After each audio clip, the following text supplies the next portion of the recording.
বাংলাদেশে এবং বাংলাদেশের বাইরে পৃথিবীর বিভিন্ন প্রান্তে যে যেখান থেকে চ্যানেলে দেখছেন আপনাদের সকলকে সাদর আমন্ত্রণ তৃতীয় মাত্রা দেখবার জন্য।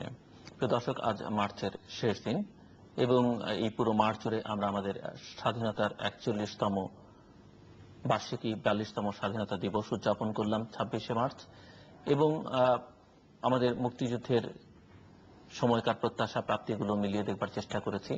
আমরা সবাই জানি যে আমাদের মুক্তিযুদ্ধের এটি অন্যতম আকাঙ্ক্ষা, এটি গণতান্ত্রিক অর্থনৈতিকভাবে সমৃদ্ধ বাংলাদেশ। সেই বাংলাদেশ আমরা কতটা তৈরি করতে পারলাম এবং সেখানে ত্রুটি বিচ্যুতিগুলো কোথায় সেগুলোকে কাটিয়ে উঠে সামনের দিকে কিভাবে এগোবো সেগুলো নির্ধারণ করবার চেষ্টা করেছি। এবং যেখানে আমাদের যে 5টি মৌলিক চাহিদা অন্ন, বস্ত্র, শিক্ষা, চিকিৎসা, বাসস্থান এগুলো সাধারণ মানুষের জন্য কতটা আমরা নিশ্চিত করতে পারলাম সেটিও মিলিয়ে দেখবার চেষ্টা করেছি। এবং স্বাস্থ্য খাতে বাংলাদেশের অর্জন কি, এই মৌলিক যে চাহিদা তার মধ্যে অন্যতম খাত স্বাস্থ্য খাতে বাংলাদেশের অর্জন কি, বিশেষ করে বর্তমান সরকারের এই 3 বছরের বেশি সময় তারা পার করলেন, স্বাস্থ্য খাতে কতটা অগ্রগতি সাধিত হয়েছে, সরকারের দিক থেকে কি করণীয় সামনের দিকে আছে সেগুলো নিয়ে আলোচনা করবার জন্য আজকে আমার সঙ্গে স্টুডিওতে অতিথি হিসেবে রয়েছেন গণপ্রজাতন্ত্রী বাংলাদেশ সরকারের স্বাস্থ্যমন্ত্রী অধ্যাপক ডাক্তার আফম রুহুল হক। আপনাকে স্বাগত স্টুডিওতে। ধন্যবাদ আমাকে। মিস্টার প্রথমেই জানতে চাইবো যে আমরা স্বাধীনতা দিবস উদযাপন করলাম, স্বাধীনতার 41তম বার্ষিকী উদযাপন করলাম, এই যে মৌলিক চাহিদার মধ্যে অন্যতম যে স্বাস্থ্য খাতে বাংলাদেশের অর্জন এই 41 বছরে কি আপনি মনে করেন, কোথায় দাঁড়িয়ে আছে আমরা? ধন্যবাদ আমাকে এই রকম দিনে, স্বাধীনতার মাসের শেষ দিনে আমাকে এখানে আসবার সুযোগ দেওয়ার জন্য। আমি স্মরণ করি বঙ্গবন্ধু সহ সকল মুক্তিযোদ্ধা যারা বাংলাদেশকে স্বাধীন করেছে এবং আজকে আমরা একটি পতাকা পেয়েছি, একটি দেশ পেয়েছি। তাদেরকে আমাদের সকল তাদের উদ্দেশ্যে আমি আমার সমস্ত কিছু উৎসর্গ করেই আমি আজকে কথা বলবো। একটি বড় দিক হচ্ছে যেমন চিকিৎসা, শিক্ষা, অন্ন, বস্ত্র। এর মধ্যে চিকিৎসা, শিক্ষা, চিকিৎসা অবশ্যই কাছাকাছি, অন্ন বস্ত্রের পরেই চিকিৎসা এবং শিক্ষার যে দাবি, এবং এটি আমরা নীতিগতভাবে স্বীকার করেছি। আমরা আমাদের কনস্টিটিউশনে রয়েছে, আমাদের যে আমাদের যে কি বলে নির্বাচনী ওয়াদা ছিল তার মধ্যে রয়েছে, ইশতেহারে রয়েছে। সুতরাং আমরা বলেছিলাম যে চিকিৎসা ব্যবস্থার উন্নতি করতে পারবো। আমি 3 বছর পরে এসে আমি নির্দ্বিধায় বলতে চাই এবং বলতে পারি যে আমরা যে প্রতিজ্ঞা করেছিলাম সেই প্রতিজ্ঞার অনেকটা সফলতা এসছে। সম্পূর্ণ সফলতা অবশ্যই আসেনি, যতটা আমরা আশা করেছিলাম ততটা করতে পারিনি, কিন্তু অনেকখানি যে সফলতা এসছে তা সারা বিশ্বব্যাপী স্বীকৃত। আজকে আমরা বিশ্ব দরবার স্বীকার করেছে যে বাংলাদেশ অত্যন্ত সফলভাবে স্বাস্থ্যক্ষেত্রে উন্নয়ন করেছে। বিশেষ করে মার্গারেট চ্যান এসেছেন, ওয়ার্ল্ড হেলথ অর্গানাইজেশনের চিফ, আমাদের ইউএন সেক্রেটারি জেনারেল এসে নিজে দেখে গেছেন এবং তারা বলেছেন, বাইরে যে বলেছেন যে বাংলাদেশের যে স্বাস্থ্য ব্যবস্থা এত অল্প পয়সায় $8 পার হেড, আমাদের থাকার কথা $23 থেকে $24 পার হেড, সেখানে $8 পার হেডে আমরা যে স্বাস্থ্য ব্যবস্থার উন্নতি করেছি এই 3 বছরে, সেটি ঈর্ষণীয় অবস্থায়। আমাদের পার্শ্ববর্তী দেশের নেতৃবৃন্দ দেখে নিচ্ছেন, তারাও বলেছেন আমাদের পার্শ্ববর্তী বড় দেশ ইন্ডিয়া তার তুলনায় অনেক জায়গা থেকে আমরা অনেক ভালো অবস্থানে আছি। সুতরাং আমরা নির্দ্বিধায়, এটি কল্পকাহিনী না, এটি রাজনৈতিক বক্তৃতা না, এটি প্রমাণিত সত্য যে স্বাস্থ্য ব্যবস্থার উন্নতি এসেছে, শিক্ষা খাতে উন্নতি এসেছে, আমাদের কৃষি ক্ষেত্রে উন্নতি এসেছে, তেমনি স্বাস্থ্য খাতেও আমাদের উন্নতি এসেছে। সামগ্রিকভাবে মানে ইন্ডেক্স হিসেবে যদি আমরা স্বাস্থ্য খাতের বিবেচনায় নিতে চাই তাহলে আপনি কি বলবেন যে সাফল্যের সবচেয়ে বড় উদাহরণ কি? আমি বলবো যে গ্রামীণ স্বাস্থ্য ব্যবস্থা, সেটি হচ্ছে মাননীয় প্রধানমন্ত্রীর একেবারে নিজস্ব যে দিকটি, সেটি হচ্ছে কমিউনিটি হেলথ ক্লিনিক। কমিউনিটি ক্লিনিকগুলো যে তৈরি করেছিল, গত সরকার বন্ধ করে দিয়েছিল এবং সেটি যে একটি ভুল সিদ্ধান্ত, সেটি একেবারে অকাট্য প্রমাণ হিসেবে এখন উপস্থাপিত হয়েছে যে প্রতিটি 11,700-এরও বেশি কমিউনিটি ক্লিনিক আমরা স্থাপন করতে পেরেছি, যেটি একটিও চালু ছিল না। আর সেখানে প্রতিদিন, আমি তো নিজে গেছি এবং আমার সহকর্মীরা যায়, সবাই তদারকি করছেন, সেখানে আমরা দেখি 100, 150, 150 রোগী প্রতিদিন সেখানে যাচ্ছে এবং গ্রামের মানুষ, একজন সাধারণ মানুষ বিনা পয়সায় 30টি ঔষধ সকল সময় সেখানে উপস্থিত, ফ্যামিলি প্ল্যানিং এর মেডিসিন সেখানে উপস্থিত, স্বাস্থ্য নির্দেশনা তারা পাচ্ছেন সেখানে। তো আমি মনে করি this is a fantastic situation, this is very good, এবং এটি কিন্তু বিশ্ব দরবারে সবচেয়ে প্রশংসিত দিক। WHO, ইউএনডিপি, অন্যান্য ইন্টারন্যাশনাল সংস্থা তাদের নিজস্ব তদারকিতে যে সার্ভে করেছেন, সেখানেই তাদের প্রমাণিত। একটা সময় তো দেখা গেছে যে কমিউনিটি ক্লিনিক গুলোর সামনে গরুও চড়েছে, বা এটি তো সবচেয়ে তো বলতে গেলে রাজনৈতিক বক্তৃতা হয়ে যায় যে আমাদের গত সরকার, আমরা চলে যাওয়ার পরে 96 সালে 2001 সালে চলে যাওয়ার পরে যে কমিউনিটি ক্লিনিক, কয়েক হাজার, 3-4 হাজার কমিউনিটি ক্লিনিক আমরা চালু করেছিলাম, সেগুলো এসেই প্রথমেই যেটি বন্ধ করে দিলেন। অথচ সেখানে কিন্তু আমাদের প্রতি এলাকায় একটি স্বাস্থ্যকর্মী এবং ফ্যামিলি প্ল্যানিং, পরিবার পরিকল্পনা একটি করে কর্মচারী রয়েছেন, কর্মচারী আমাদের যারা সেখানে থাকা সত্ত্বেও এই কমিউনিটি ক্লিনিক গুলো বন্ধ করে দিয়েছিলেন। সেখানে গরু চড়েছে, তাস খেলেছে, তাসের আড্ডা বসে, ফেন্সিলের আড্ডা বসে, আপনি জানেন অনেক কিছু হয়েছে। এগুলো বলে বিরক্তি আনতে চাই না, কিন্তু একটি বিষয়ে আমি আগেও বলেছি, আপনিও জানেন, যে কমিউনিটি ক্লিনিক আমি মন্ত্রণালয়ের দায়িত্ব নেওয়ার পরের দিন থেকে কমিউনিটি ক্লিনিক একেবারে literally in the next morning I went to see what is community clinic. কারণ আমারও নিজস্ব ধারণা ছিল না যে কি হয়েছে, ঘটনাটা কি। তো এরকম ঘুরতে ঘুরতে বহু কমিউনিটি ক্লিনিক যখন দেখতে গেছি, সবচেয়ে তো আশ্চর্যজনক ভাবে আমি দেখেছি বেশ কিছু জায়গায় সরকার কমিউনিটি ক্লিনিক গুলো বন্ধ করে দিল, এলাকার মানুষ কমিউনিটি ক্লিনিক বন্ধ করেনি। তারা কি করে চলেছে? তারা নিজেরা ওষুধ কিনেছে, তারা ওখানে তাদের পরিচর্যা করেছে, এমনকি সেখানে আমাদের যে দুটো ঘর, সেখানে ঘরও বানিয়ে দিয়েছে তাদের ডেলিভারি করানোর জন্য, প্রসূতি সেবার জন্য। তারা রিক্সা ভ্যান তৈরি কিনে দিয়েছে, যে রোগী যদি কোনো যেন অসুবিধা হয় এখান থেকে যেন উপজেলা হাসপাতাল বা কোনো জায়গায় নিয়ে যেতে পারে। তো এটা থেকে প্রমাণিত, একেবারে অকাট্য প্রমাণ এটি যে কমিউনিটির ভেতরে ফিলিংসটা তৈরি করে দেয়া গেছে। এবং আমরা কমিউনিটি ক্লিনিক মাননীয় প্রধানমন্ত্রীর নির্দেশে এবং অ্যাকচুয়ালি এটা বঙ্গবন্ধুর আদর্শে তৈরি, তিনি সে সময় বলে গিয়েছিলেন যে মানুষের জনসেবা, স্বাস্থ্য মানুষের কাছে নিয়ে যেতে গেলে একেবারে দোরগোড়ায় আমাদের স্বাস্থ্য ব্যবস্থা নিয়ে যেতে হবে। এবং মাননীয় প্রধানমন্ত্রী সেই নির্দেশটাকে তার ডায়েরি থেকে উদ্ধার করেই এই জিনিসটিকে তৈরি করেছেন। তো এখানে সেই স্বাস্থ্য ব্যবস্থা আমি মনে করবো this is one of the best. আমরা শিশু মৃত্যুহার কমিয়েছি, আমরা MDG-4 পুরস্কার পেয়েছি। আমরা 43-এ আমার শিশু মৃত্যুর হার 2015 সালের মধ্যে এখন 50-এ নেমেছি, 43-এ পৌঁছাতে এখনো 2-3 বছর আমাদের আছে। আমি তো নিশ্চিত আমাদের পৌঁছানোর কোনো কারণ নেই, কিন্তু তারপরেও আমি বলবো যে community clinic is the best thing. তো স্বাস্থ্যসেবা জনগণের দোরগোড়ায় পৌঁছে দিলে তো আপনার চিকিৎসক থাকতে হবে, এবং সেটিকে পৌঁছাতে পেরেছেন আপনি? এখানে কিছু দুর্বলতা রয়েছে। চিকিৎসক পৌঁছাতে পেরেছি, চিকিৎসক রাখা দুর্বলতা রয়েছে। চিকিৎসক যা থাকেন সকল সময় মফস্বলে থাকতে চান না, মফস্বলে থাকতে চান না, এবং যতটুকু থাকতে চান সকল সময় তারা সম্ভবভাবে চিকিৎসা, সাধারণ মানুষের কাছে চিকিৎসাটা পৌঁছাতে পারি না। যদি ঔষধ পৌঁছাতে পারি, নার্স পৌঁছাতে পারি না, চিকিৎসক পৌঁছাতে পারি না। তো এখন যেমন আমার বর্তমানে রাইট নাও আমরা যখন কথা বলছি, তখন আমার সারা দেশে 7 থেকে 8 হাজারের চিকিৎসকের পোস্ট খালি। আমরা গতবার 5133 জন চিকিৎসক অ্যাডহক ভিত্তিতে নিয়েছিলাম, তাদের রেগুলারাইজ করতে হবে। আরো 7-8 হাজার পোস্ট এর মধ্যে খালি হয়ে গেছে, রিটায়ার করে গেছেন, চাকরি ছেড়ে দিয়েছেন ইত্যাদি। তো সুতরাং আমার যেহেতু সারা দেশে 7-8 হাজার চিকিৎসক পোস্টের খালি, সুতরাং অবশ্যই আপনার এলাকায়, আমার এলাকায়, সবার এলাকায় যারা দেখছেন তাদের এলাকাও নিশ্চয়ই চিকিৎসক নেই। তো এই চিকিৎসক নেওয়া হচ্ছে না কেন? চিকিৎসক নিতে গেলে আমাদের রিক্রুটমেন্ট পলিসি হচ্ছে, আমাদের রিক্রুটমেন্ট পলিসি পিএসসি থ্রু দিয়ে নিতে হবে, আমাদের পাবলিক সার্ভিস কমিশনের থ্রু দিয়ে নিতে হবে। একটি পাবলিক সার্ভিস কমিশনে যদি আমি দিই, তাহলে 1 থেকে 2 বছর, 2.5 বছর লেগে যায়। সেই জন্য আমরা গত বছর আমরা অ্যাডহক ভিত্তিতে নিয়েছিলাম। এবছরও আমরা চেষ্টা করছি। যাদেরকে অ্যাডহক ভিত্তিতে নিলেন তাদেরকে কি আবার পিএসসির মাধ্যমে পরবর্তী রেগুলারাইজ করতে হবে? এর মধ্যে তারা অনেকেই পরীক্ষা দিয়ে পিএসসির মাধ্যমে রেগুলারাইজ হয়েছে, এবং যারা হন নাই তাদের জন্য যেটি চেষ্টা করছি যে তাদের একটা স্পেশাল পিএসসি করা, যাতে করে তারা পরীক্ষা দিতে পারে, এবং যারা আগামীতে এবারও যারা নেব তাদেরকে এবার পিএসসির মাধ্যমে স্পেশাল পিএসসি যদি নিতে পারি, তাহলে কিন্তু আমাদের প্রবলেম সলভ হয়ে যায়, তারা একবারই রেগুলারাইজেশন হয়ে যায়। তো এই অ্যাডভোকেট নিয়োগের মধ্যে কোনো পলিটিসাইজেশন যেটি বিরোধী দলের সবসময় অভিযোগ থাকে বলেন, এটি কিন্তু আসলে আমার মনে হয়, আমি তো জানি, আমি নিজেই জানি যে বিরোধী দলের বহু ছেলে মেয়েদের চাকরি এখানে হয়েছে, এবং আমি তার সাক্ষী আর কি। যেহেতু সুতরাং এটি কথা অবশ্য আমার মনে হয় না এটি কোনো গ্রহণযোগ্য বিরাট কোনো তথ্যভিত্তিক কোনো। আসলে চিকিৎসক তো চিকিৎসকই। চিকিৎসক, আপনি যদি চিকিৎসক হন, আমি আওয়ামী লীগের কর্মী, আমি একজন চিকিৎসক বটে, তো আপনি যদি বিএনপি বা জামাতের লোক হন, আপনি আসলে কি আমি চিকিৎসা দেবো না?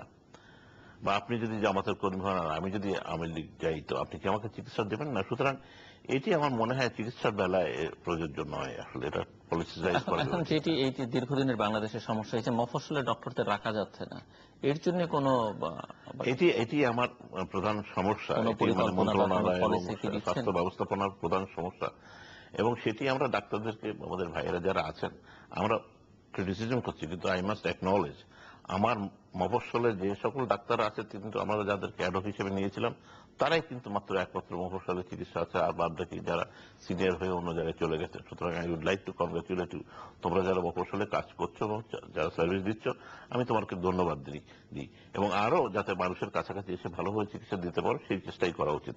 সুতরাং যত ক্রিটিসিজম থাকুক না কেন, এই যে আমরা যে জুনিয়র ডাক্তারদেরকে যারা নিয়েছিলাম তারা কিন্তু এখন 2 বছর পূরণ হয়নি বলে তাদেরকে উইথড্র করেনি, এবং তারা এখনো মফস্বলে চিকিৎসা দিচ্ছেন। তাদের কিছু কিছু বিভিন্ন জায়গা হতে এসছে বটে, কিন্তু বেশিরভাগ সেই সেই ডাক্তারাই মফস্বলে আছে। সুতরাং আমরা যে নিয়ম করেছি, যে নতুন নিয়ম হলে 2 বছর অবশ্যই পেরিফেরিতে থাকতে হবে। এবং এখন পেরিফেরি তো বান্দরবনও পেরিফেরি, তেজগাঁও পেরিফেরি। তো সুতরাং এইখানেই সমস্যা হয়ে দাঁড়ায়, এবং এইটাকে আমরা একটা মিক্সিং এর চেষ্টা করছি, যে কি করে যিনি বান্দরবনে 2 বছর কাটাচ্ছেন তার জন্য কি অবস্থা, আর যিনি তেজগাঁও 2 বছর কাটাচ্ছেন তার জন্য তো একই রকম বৃত্তি হওয়া যায় না। সুতরাং যিনি সমস্ত সবচেয়ে দূরবর্তী অঞ্চলে যাচ্ছেন তার জন্য তো we must give him something. যেহেতু আমরা পয়সা এক্সট্রা দিতে পারছি না, তবে তার জন্য তো ট্রেনিংটা বা পোস্ট গ্রাজুয়েশনে ভর্তি হওয়াটা, এবং আমরা অনেকটা কিছু কিছু জায়গায় প্রায় 20-30টি এলাকা কিন্তু নির্ধারিত করে ফেলেছি, যেটা অত্যন্ত মানে খারাপ এরিয়া, যেখানে থাকা খুব মুশকিল। সেখান থেকে কিন্তু 2 বছরের জায়গায় বলেছি যে আমরা 1 বছর থাকলেও তোমাদেরকে সরিয়ে আনবো, এবং করেছিও তাই। সুতরাং এইরকম যদি ব্যবস্থাপনা আমরা করতে পারি, আর তাদের যদি থাকার নিশ্চয়তা এবং অন্যান্য নিশ্চয়তা কিছু দিতে পারি, তো আমার মনে হয় আস্তে আস্তে মানুষ গ্রামে থাকবে, ডাক্তাররা থাকবে। রোগীদের দিক থেকে রোগীরা অনেকটা ভরসা অনেক সময় করতে পারেন, এবং অনেক বছর ধরেই যেটি আমরা বলি, বা আপনিও জানেন যে প্রচুর রোগী বাংলাদেশ থেকে দেশের বাইরে বাইরে চিকিৎসা চলে হচ্ছে, যেমন ছোটখাটো অসুস্থতার কারণে অনেকে যাদের সামর্থ্য আছে বাইরে চলে, এবং প্রতিবেশী দেশে প্রচুর চলে যায়, যাতে করে বাংলাদেশ তার প্রচুর বৈদেশিক মুদ্রা হারায়। হারায়। তো এই জায়গাটা এখন চিত্রটা কি, বা এখানে আপনি আপনি কি মনে নিশ্চয়ই করেন? স্বীকার করবেন, এবং আমি যারা দর্শক তারাও নিশ্চয়ই স্বীকার করবে। আজ থেকে 10-15 বছর আগের কথা চিন্তা করুন। আপনার যদি বুকে ব্যথা হলো, দৌড় দিয়ে Kolkata, India, Delhi, Singapore, Bangkok যেতে হতো। কেউ এখানে প্রায় হার্টের চিকিৎসা করাতেন না। আর আজকে কি অবস্থা? আজকে আমার ঢাকা শহরে এবং বাংলাদেশের বিভিন্ন জায়গায়, ইভেন প্রাইভেট ক্লিনিকে করোনারি বাইপাস রেগুলারলি অন্তত 30-40টা হার্টের বাইপাস সার্জারি হচ্ছে। হ্যাঁ, এর মধ্যেও কিছু লোক যাদের অর্থ সামর্থ্য আছে তারা বাইরে যেয়ে করিয়ে আসছেন। এখন তিনি যদি বাইরে যেয়ে করিয়ে আসতে চান, এটি বাধা দেওয়া তো মুশকিল, যে আমি বাইরে যেয়ে করাতে চাই, আপনি কেন বাধা দিবেন? কিন্তু আমরা যে উন্নত অবস্থায় চলেছি, উন্নত অবস্থাতে গেছি, লিভার ট্রান্সপ্লান্ট আমরা শুরু করেছি, কিডনি ট্রান্সপ্লান্ট শুরু করেছি, করোনারি বাইপাস শুরু করেছি। মাননীয় প্রধানমন্ত্রীর দিক নির্দেশনা কি এক্স্যাক্টলি আপনি যেটা বলছেন সেটি, যে সেন্ট্রালাইজ ব্যবস্থাপনা থেকে আমার ডিসেন্ট্রালাইজ করব। আমার এখন রংপুর মেডিকেল কলেজে এখন এনজিওগ্রাম হয়, আমার চিরাং মেডিকেল কলেজ এনজিওগ্রাম হয়, আমি খুলনার শেখ আবু নাসের হাসপাতালে অতি শীঘ্রই, আমি মনে করি সপ্তাহখানেকের মধ্যেই আমার এনজিওগ্রাম মেশিন সবই রেডি, আমরা এখানে করতে পারবো। আমার যেখানে ডায়ালিসিস ব্যবস্থাপনা ছিল না, সেটা আমরা ডিসেন্ট্রালাইজেশন করেছি, এবং কার্ডিয়াক সার্জারি এবং করোনারি বাইপাস গুলো আমরা অন্তত 3-4টে বড় বড় ঢাকার বাইরের হাসপাতালে আমরা করতে পারবো। শিশু স্বাস্থ্য ব্যবস্থা, শিশু ব্যবস্থা, এদের মাননীয় প্রধানমন্ত্রীর একেবারে 1 নম্বর নির্দেশ, যে শিশু যে চিকিৎসা ব্যবস্থাপনা ঢাকা সেন্ট্রালাইজড হয়ে আছে, এটাকে আপনি বিভাগে একটি করে শিশু হাসপাতাল বানান, এবং সেখানে দেখুন কি করে করা যায়। বার্ন ইউনিট এত সুন্দর করা কিছুই ছিল না, আপনারা দেখেছেন বার্ন ইউনিট কিভাবে সার্ভিস দিচ্ছে, এবং আমরা চিটাগং শহরে, রংপুরে, খুলনায় আরো বড় বড় হাসপাতালে বার্ন ইউনিট গুলো তৈরি করছে, এবং সেগুলো উদ্বোধন হয়ে যাবে। সুতরাং এই ব্যবস্থাপনাগুলো কিন্তু প্রত্যেকটা ক্ষেত্রে চলছে। আমরা শুধু কমিউনিটি ক্লিনিকে কিন্তু মেডিকেল অ্যাসিস্ট্যান্ট দিয়ে, 30 ওষুধ দিয়ে, ফ্যামিলি প্ল্যানিং এর শুধু ওষুধ দিয়ে বা বড়ি দিয়েই কিন্তু সন্তুষ্ট না। প্রত্যেকটা স্তরে কিন্তু আমাদের মানে যে সমস্যাগুলো সমাধান করবার চেষ্টা করছি। আমি যে অ্যাঙ্গেল থেকে চেষ্টা করছি সমস্যাগুলো সমাধান করবার, সেটি হচ্ছে যে ডিস্ট্রিক্ট লেভেলকে সেন্ট্রালাইজ করে ডিস্ট্রিক্ট, উপজেলা স্বাস্থ্যকেন্দ্র, ইউনিয়ন স্বাস্থ্যকেন্দ্র এবং কমিউনিটি ক্লিনিক, এবং এর মধ্যে মাতৃ শিশু কেন্দ্র আছে ফ্যামিলি প্ল্যানিং এর, সেগুলোকে যদি একটি সূত্রে গাঁথা যায়, এক জায়গা থেকে যদি এক জায়গায় যেতে পারে, কমিউনিটি ক্লিনিক থেকে আরম্ভ করে উপজেলা স্বাস্থ্যকেন্দ্র বা ইউনিয়ন স্বাস্থ্যকেন্দ্র বা মাতৃমঙ্গল সেন্টার থেকে ডিস্ট্রিক্ট হসপিটাল পর্যন্ত যেতে পারে, এবং ডিস্ট্রিক্ট হসপিটাল, জেলা হাসপাতালে যদি হাড়ের চিকিৎসা, যদি চোখের অপারেশন, যদি আপনার gallbladder operation, general surgery, hernia, hydrocele ইত্যাদি যদি করতে পারে, তাহলে কিন্তু সব মানুষজনের ঢাকা শহরে ঢাকা মেডিকেল কলেজ বা বঙ্গবন্ধু বিশ্ববিদ্যালয় আড্ডা রেফারেন্স সিস্টেমটা, রেফারেল সিস্টেমটা আমরা 3 টায়ার বা 3 কালারের চেষ্টা করছি, যে কে কোথা থেকে রেফারেন্স নিয়ে আসছেন। যিনি কমিউনিটি ক্লিনিক থেকে আসলেন তার একটা রেফারেন্সের কালার একটা আলাদা হবে। সুতরাং উনি যখন একটি বঙ্গবন্ধু মেডিকেল বিশ্ববিদ্যালয় বা ঢাকা মেডিকেল কলেজের কাছে নিয়ে আসবেন, তিনি বুঝবেন উনি সর্বনিম্ন পর্যায় থেকে এসেছেন। যিনি উপজেলা থেকে এসেছেন তার একরকম, বা জেলা থেকে এসেছেন তার একরকম।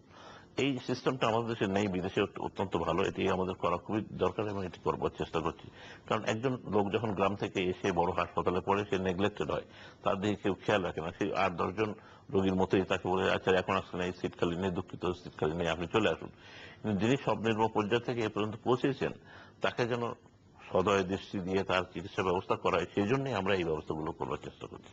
আপনি নিজে পপুলেশনের কথা, জনসংখ্যার কথা অনেকবার উল্লেখ করেছেন, নিয়ন্ত্রণের কথা।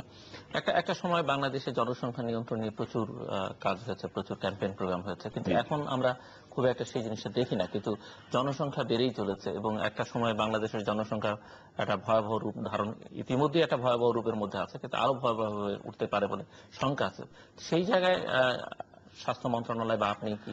আমি স্ট্যাটিস্টিক্স না বললেও আমি করতে বোঝাতে পারবো না। এখন যেটি হচ্ছে, আমি 2004 সালে আমাদের জনসংখ্যা বৃদ্ধির হার ছিল 1.40 2004 সালে। আজকে আমরা 2011 সালে 1.34, তো কমে এসছে। আমাদের সিলেট চিটাগং অঞ্চলে জনসংখ্যা বৃদ্ধির হার অন্যান্য অঞ্চলে ছিল, যেমন আমার খুলনা বা এই অঞ্চলে অনেক কম, কিন্তু সিলেট চিটাগং ওই এরিয়াতে অনেক খারাপ ছিল। তাতে আমরা দেখেছি কি, যে ওখানে যে সিলেটের মানুষের যে কথা বলার টোন বা অন্যান্য যেভাবে তারা কথা বলেন, বাইরের একজন সাতক্ষীরার লোক বা খুলনার লোক বা কুষ্টিয়ার লোকের কথা তারা বুঝতে চান না, এবং তারা মনে করেন এই বিদেশি লোক, তারা এখানে they don't want to cooperate. তো আমরা উই হ্যাভ ট্রাইড দ্যাট, যে ওখানকার নিজস্ব এলাকার লোক নিজস্ব জনগণের জন্য আপন ভাবে তাদের নিজস্ব ডায়ালেক্টে কথা বলতে পারে। আমরা যেসব আমরা আমরা আমরা আমরা রিলিজিয়াস লিডারদের হেল্প দিয়েছি, সেই রিলিজিয়াস লিডারদের দিয়ে তাদেরকে কনভিন্স করার চেষ্টা করেছি, এবং তারা সেখানে যাচ্ছেন, বক্তৃতা দিচ্ছেন এবং বলছেন। এবং যারা নিজস্ব কিছু কিছু, যেমন মেল পার্মানেন্ট স্টেরিলাইজেশন পদ্ধতির দিকে আমরা বিশেষভাবে নজর দিয়েছি। সুতরাং এই কয়েক 2-3 বছরের মধ্যে আমরা 1.34 নেমে এসেছি।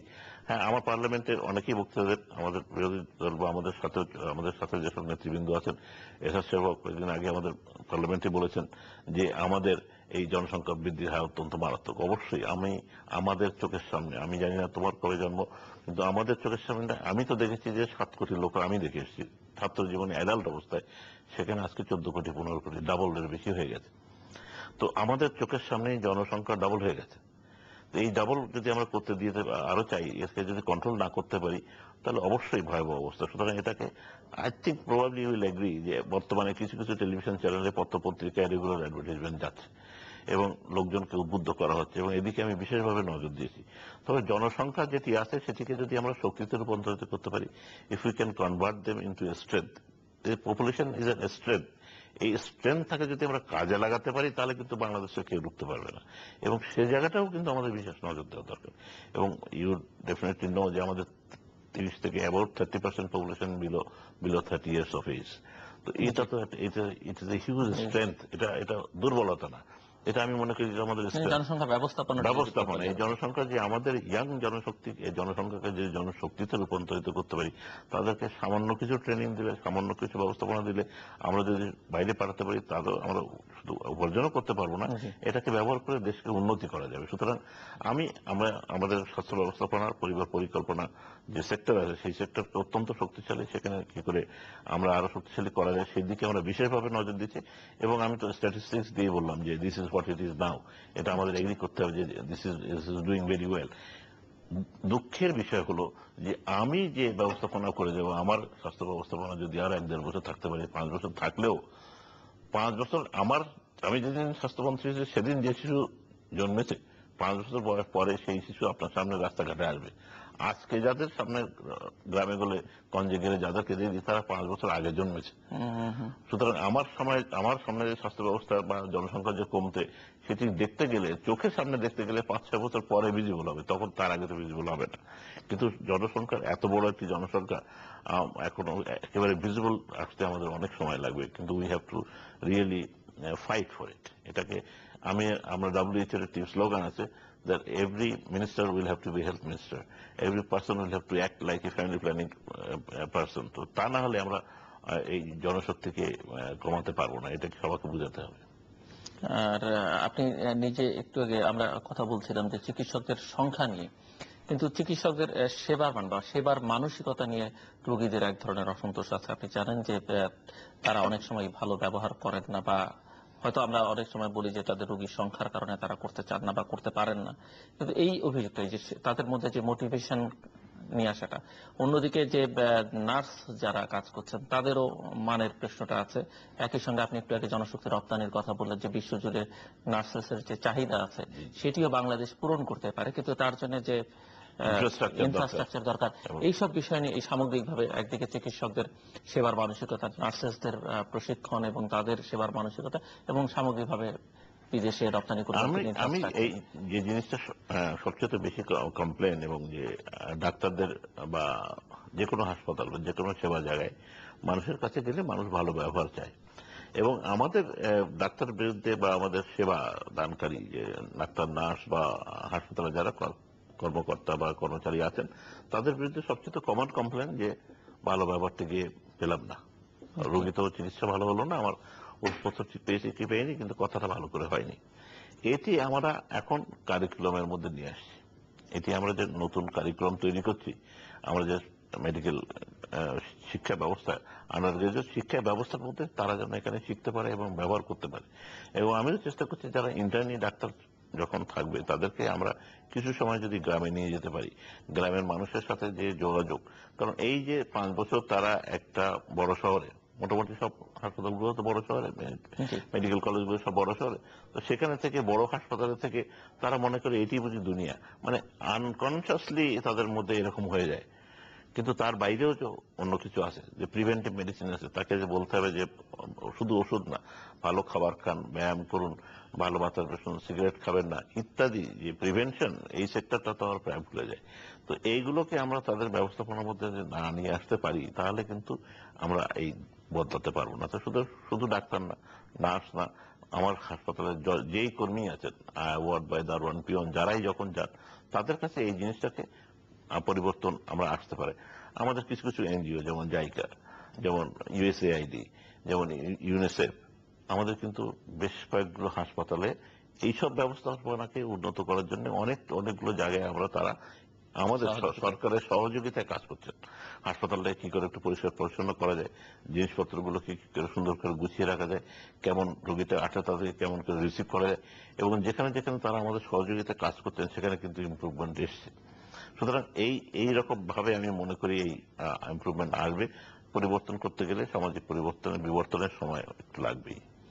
আর আপনি এই যে হসপিটালের কথা বলেন, সরকারি হসপিটালের উন্নয়নে কি কার্যক্রম নিয়েছেন? বিশেষ করে সরকারি হসপিটাল যে মানুষ এখানে যেতে চায় স্বল্প মূল্যে চিকিৎসা পায়, কিন্তু মান নিয়ে অনেক প্রশ্ন। ঢাকা মেডিকেল কলেজে দেখা যায় যে আপনার করিডোরের মতো রোগী আছে, এবং আবার অন্যদিকে বেসরকারি প্রচুর হসপিটাল হয়েছে, অনেক আধুনিক হসপিটাল তৈরি হয়েছে, সেখানে আবার অভিযোগ যে প্রচুর পয়সা খরচ করতে হয়। তো তাদেরকেও আবার এক ধরনের নিয়ন্ত্রণের মধ্যে, বা এই দুটোর ভারসাম্য আপনি বজায় রাখার জন্য কি করছেন? ডিফিকাল্ট। যেমন প্রথমে বললেন যে মানুষ এখান থেকে সিঙ্গাপুরে যায় চিকিৎসার জন্য। আমার সিঙ্গাপুরের প্যারাসিটামলের দাম কিন্তু $1, প্রায় কাছাকাছি $1, আর আমরা পাই $1। ওখানে 60 টাকায় কিনছে, কিন্তু সেটিও কিনে নিয়ে আসছে। কিন্তু আমরা যদি $1 কয়দিন দেখছেন পত্রপত্রিকা একটুখানি ওষুধের দাম বেড়েছে, কি তোলপাড়। তো এখন আপনি কোন মানের চিকিৎসা নেবেন? সরকার আমাদের দেশের, আমরা যে $8 বা আমাদের 6-7% জিডিপির যে মানি আমরা স্বাস্থ্য মন্ত্রণালয়ে খরচ করি, এই অর্থ দিয়ে আমরা 5 স্টার ম্যানেজমেন্ট করা কখনো সম্ভব বলে আমি মনে করি না। সুতরাং তাই বলে আমরা তাদের কি অবহেলা করব না। সেই জন্যই ঢাকা মেডিকেল কলেজের মানুষ ফ্লোরে থাকে, কারণ সারা দেশ থেকে ঢাকা মেডিকেল কলেজে আসে। আপনি যান অ্যাপোলোতে যান, আপনি যান স্কোয়ারে যান, আপনি যান বড় হাসপাতালে যান, ওদের যে কটা বেড আছে তার বেশিতে একটাও ভর্তি করবে না। তো সুতরাং তার সেখানে পয়সা হয়তো বেশি নেবে, কিন্তু পয়সা বেশি দিলেও কিন্তু আপনি সে ভর্তি করতে পারবে না। তো সেই জন্যই আমাদের কতগুলো সেক্টর, সার্ভিস সেক্টর, যে বিশেষ করে ঢাকা মেডিকেল কলেজ, যেখানে সারা দেশ থেকে, that is the only refuse, যে কোনো কিছু না হলে ঢাকা মেডিকেল কলেজে গেলে চিকিৎসা পাবে, হয়তো একটু দেরিতে পাবে বা একটু কম পাবে, মানে কিন্তু চিকিৎসা কিন্তু এখন এস্টাবলিশ। ঔষধ লাগে না, স্যালাইন লাগে না, সেলাই করার জন্য যন্ত্র কিনতে হয় না, সেলাই কিনতে যেতে হয় না। সুতরাং জিনিসপত্র সবই সাপ্লাই আছে। সবচেয়ে বড় ব্যবস্থাপনা যে আমরা আনতে পেরেছি, যে আগে যে সরকারি হাসপাতালে গেলে প্রথমে যে স্লিপ ধরিয়ে দিত যে ওষুধ কিনে নিয়ে আসেন, একটা ক্যাথেটার কিনে নিয়ে আসেন, একটা স্যালাইন কিনে নিয়ে আসেন, সেগুলো কিন্তু আমরা একেবারে দূর করে ফেলেছি। হয়তো যারা শুনছেন তারা হয়তো বলবেন, ও আমি তো এই হাসপাতালে গিয়েছিলাম, আমাকে তো এই স্লিপটা ধরিয়ে দিয়েছে। আমার সামনেও ঘটেছে, আমি বাইরে বেরোলেই কোনো না কোনো হাসপাতালে ঢুকে পড়ি উইদাউট নোটিস, এবং যে দেখি এই কমপ্লেন ওখানকার লোকজন করছে যে আমার তো ওষুধ এখান থেকে কিনতে হয়। কেন কিনতে হয়? কারণ আমি যতগুলো ওষুধ সাপ্লাই দিচ্ছি হাসপাতালে, তাতে কেনার কথা না। ডাক্তারকে বললাম চলো তোমার স্টোরে যাবো। স্টোরে তো এমন অবস্থা যে ওষুধ ঠাসাঠাসি করে এত অবস্থা যেখানে ঢোকার অবস্থাপনা নেই। কিন্তু তাহলে এই যে ডাক্তার সাহেবের ইনফ্লুয়েন্স বাই দি ওষুধ কোম্পানি, তাদেরকে ইনফ্লুয়েন্স করে তাদেরকে অন্য ওষুধটি লেখাচ্ছেন। সরকারের যে সাপ্লাই ওষুধটি আছে সেটি লিখলে তার ওষুধটি বিক্রি হবে না। তো এই জায়গা থেকে আমার ডাক্তার ভাইদের বেরিয়ে আসতে বলবো, যে মানুষটি গরিব মানুষ আপনার কাছে এসছে বিনা পয়সায় চিকিৎসা নিতে, তাকে তো দিয়ে ওষুধ কেনার দরকার নেই। আপনার হাসপাতালে যথেষ্ট ওষুধ আছে, এমন কোনো হাসপাতাল নেই যেখানে কোনো ওষুধ নেই। দয়া করে আপনার হাসপাতালে যে ওষুধটি আছে তাকে সেই ওষুধটি দিন, ওই গরিব মানুষটি উপকার হয়ে যাক এবং সে চাক বিনা পয়সায় ওষুধ পাক। এটি আপনাদের দায়িত্ব। আপনারা যদি না করেন তা আমি এখানে বসে যত কথাই বলি মন্ত্রণালয় আমার যত মনে বড় হয় আপনার এই তথ্যটি রোগীদের জন্য ভালো, যে রোগীরাও চাপ প্রয়োগ করতে পারবে যে আমরা আমি তো আমাদের কিন্তু নিয়ম করে দিয়েছি। আমি রোগী এবং আপনাদেরকে বলছি যারা দেখছেন, সে আপনাদের এলাকায় যে হাসপাতাল আছে সেই হাসপাতালের দেয়ালে গায়ে ওই হাসপাতালে কি ওষুধ আছে সেটা লিখে থাকার কথা। যদি না থাকে তো আপনি হাসপাতাল ব্যবস্থাপনা কমিটি আছে, সেখানে এমপি মহোদয় সাহেব আছে, তাদের সাথে কথা বলুন এবং ওই দিন ওই হাসপাতালে কি ওষুধ আছে দেয়ালে একটি চার্ট থাকার কথা। এবং বহু জায়গায় আছে এবং যারা এটি করছেন তারা সেখানে উপকার পাচ্ছেন। এটি একটি অত্যন্ত আমার মনে হয় যে রোগীদের জন্য খুব আমরা গুরুত্বপূর্ণ প্রথমে তথ্য। এসেই প্রত্যেক হাসপাতাল, সে মেডিকেল কলেজ হোক, উপজেলা স্বাস্থ্য কেন্দ্র হোক বা আমাদের ইভেন কমিউনিটি ক্লিনিক, তার একটি ব্যবস্থাপনা কমিটি আছে এবং সেই এলাকার জনগণকে দিয়ে কিন্তু এমপি সাহেবের নেতৃত্বে বা মন্ত্রীর নেতৃত্বে বা ওখানে যে তাদেরকে নেতৃত্ব দিয়ে তাদের একটি কমিটি গঠন করে দিয়েছে যে তারা আপনারা দেখবেন, এখানে মাসিক মিটিং করবেন এবং জানাবেন কি আছে না আছে। কিন্তু তারপরে অভিযোগ, হাসপাতালে ঢুকলে আমার এক্স রে মেশিনটি 5 বছর ধরে বন্ধ, সেদিন গেছিলাম 5 বছর থেকে বন্ধ, অ্যাম্বুলেন্স নেই, অ্যাম্বুলেন্স নেই। অথচ আমি এর মধ্যে অনেক এক্স রে মেশিন দিয়েছি, অনেক কিছু করিয়েছি, কিন্তু অভিযোগটি সময় মতো সঠিক জায়গায় পৌঁছায় না। আমি ব্যবস্থাপনা করেছি, এক্স রে মেশিন পরের দিন পেয়ে যাবেন বা যাচ্ছেন, কিন্তু এই জায়গার যে প্রসেস অফ ইনফরমেশন, আরো কিছু দুষ্ট লোক আছে যে এক্স রে মেশিনটা বন্ধ করে রাখলে, নষ্ট করে রাখলে তার এক্স রে মেশিনটি চলে, বাইরে এক্স রে মেশিনটি চলে। তো এই যে সবকিছুর মধ্যে কমপ্লেন হলো, হাসপাতালে আসলেই বলেন ক্লিনিকে যে ভর্তি হন, কিন্তু ক্লিনিকের আমি জিজ্ঞেস করি ক্লিনিকের মালিককে, সবার সামনে, আমার সামনে 50 জন লোক আছে, কেউ উত্তর দেয় না যে ক্লিনিকের মালিকটাকে। তাহলে বুঝতে হবে এর মধ্যে যারা দাঁড়িয়ে আছে তারাই কি মালিক। কমপ্লেন করছেন ওনারাই যে আমার ক্লিনিক আসলেই ক্লিনিকে পাঠিয়ে দিতে বলেন, আমি যে জিজ্ঞেস করি ক্লিনিকের মালিককে, তখন আর কোনো উত্তর পাই না। তো এই জায়গাগুলোকে সামাজিক বিবর্তনের মাধ্যমে আপনাদের আনতে হবে। আপনারা যদি সহায়তা না করুন, আপনারা যদি মনে না করেন যে এই হাসপাতালটা আপনার, সরকারের হাসপাতাল না, স্বাস্থ্যমন্ত্রীর হাসপাতাল না, এই সরকারি হাসপাতালটা আপনার হাসপাতাল, আপনারই দেখভাল করবার দায়িত্ব, তা না হলে কিন্তু আমরা স্বাস্থ্য ব্যবস্থা পরিবর্তন আনতে পারবো না। নার্সেস ট্রেনিং এর জন্য আমরা তো ভালো নার্স তৈরি করবার মাননীয় জন্য প্রধানমন্ত্রীর তো একটি সবচেয়ে বড় দিক যে আমরা না চাইবার আগেই নার্সদের সেকেন্ড ক্লাস গেজেটেড অফিসার করে দিয়েছেন। এবং সেজন্য মাননীয় প্রধানমন্ত্রী মাঝে মাঝে আমাকে বলেন, আপনি না চাইতেই দিয়ে দিলেন, এ তো মর্যাদা বুঝবে না, ওরা স্ট্রাইক করবে, মিছিল করবে, তারপরে না আপনি দিবেন। আসলে তো তা না, আসলে she doesn't mean it, she really means যে আমাদের নার্সদের আরো হায়ার স্কেল করার দরকার, তাদের সমাজে তাদের একটা স্থান দরকার, তাহলে কিন্তু আমরা মানুষের পরিবর্তন আসতে পারবো। And this has influence tremendously. আমরা যেই তাদের গ্রেড 2 ক্লাস 2 অফিসার করে দিয়েছি, সেই কিন্তু নার্সিং এর অ্যাডমিশনের জন্য বিরাট কম্পিটিশন। আমরা আরো একটু উন্নতি করতে পারলে, যখনই আমরা দেখাতে পারবো যে নার্সিং ইনস্টিটিউশনতে পড়ে আমেরিকা বা ইউরোপে কোনো জায়গায় $70,000-80,000 চাকরি নিয়ে যাচ্ছে, তখন কিন্তু লাইন দিয়ে নার্স আরো ভর্তি আসবে। সেটি আমরা চেষ্টা করেছি। আমরা 8টি অলরেডি বিএসসি নার্সিং কলেজ করেছি, আমাদের নার্সিং অ্যাডমিশন সব জায়গায় ডাবল করে দিয়েছি এবং আমরা প্রাইভেট সেক্টরকে ওপেন আহ্বান জানিয়েছি, আপনারা যে নার্সিং কলেজ করতে চান, আপনার যদি হাসপাতাল নাও থাকে, সরকারি হাসপাতালকে ব্যবহার করে আপনি একটি নার্সিং কলেজ করুন, আমরা উইল হেল্প ইউ। তো সেই জায়গায়, সেজন্য আমাদের এই সেক্টরে যে আমাদের ডাক্তার যা আছে, আমাদের 30-40 হাজার ডাক্তার আছে দেশে, কিন্তু নার্স আছে 20-25 হাজার মাত্র। আমাদের সেখানে সবচেয়ে ইনভার্টেড পিরামিড। আমাদের 1:2:3 বা 4 থাকার কথা, একজন ডাক্তারের সাথে 2জন নার্স, 3জন অন্যান্য আমাদের অ্যাসিস্ট্যান্ট থাকার, টেকনিশিয়ান থাকার কথা। It is just reverse. আমাদের একজন ডাক্তার ইজ টু 0.05% নার্স। সুতরাং আমাদের নার্স দরকার অনেক, নার্সিং কলেজে দরকার অনেক।